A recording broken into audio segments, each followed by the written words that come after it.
ಪುತ್ತೂರು ಉಪ್ಪಿನಂಗಡಿ ರಸ್ತೆಯ ನೆಕ್ಕಿಲಾಡಿಯಲ್ಲಿ ಮರಳು ಸಾಗಾಟದ ಪಿಕಪ್ ಒಂದು ಆಕ್ಟಿವಾ ಸವಾರನಿಗೆ ಡಿಕ್ಕಿ ಹೊಡೆದ ಘಟನೆ ನಡೆದಿದೆ. ಗಾಯಗೊಂಡ ವ್ಯಕ್ತಿ ನೆಕ್ಕಿಲಾಡಿ ಗ್ರಾಮದ ಶಾಂತಿನಗರ ಶ್ರೀ ಮಹಾವಿಷ್ಣು ದೇವಸ್ಥಾನದ ಆಡಳಿತ ಮುಕ್ತೇಸರ ಯುಜಿ ರಾಧರ್ ಅವರು ಎಂದು ತಿಳಿದು ಬಂದಿದೆ.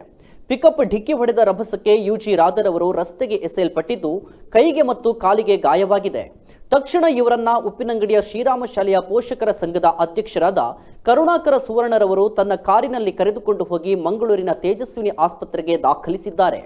ವೇದಶಂಕರ ನಗರದಲ್ಲಿರುವ ಶ್ರೀರಾಮ ಶಾಲೆಯ ಸಂಚಾಲಕರು ಆಗಿರುವ ಉಪ್ಪಿನಂಗಡಿ ಕೈಲಾರ್ ಮೆಡಿಕಲ್ನ ಮಾಲಕ ಯುಜಿ ರಾಧರ್ ಅವರು ಶಾಲೆಯ ಅಭಿವೃದ್ಧಿ ಕಾರ್ಯಕ್ಕೆ ಸಂಬಂಧಿಸಿ ಶಾಸಕ ಸಂಜೀವ ಮಠಂದೂರ್ ಅವರ ಜೊತೆ ಮಾತನಾಡಲು ಉಪ್ಪಿನಂಗಡಿಗೆ ತೆರಳುತ್ತಿದ್ದ ವೇಳೆ ಈ ಘಟನೆ ನಡೆದಿದೆ. ಸದ್ಯ ಯುಜಿ ರಾಧರ್ ಅವರು ಚೇತರಿಸಿಕೊಂಡಿದ್ದು ಯಾವುದೇ ಅಪಾಯ ಉಂಟಾಗಿಲ್ಲ ಎಂದು ತಿಳಿದು ಬಂದಿದೆ.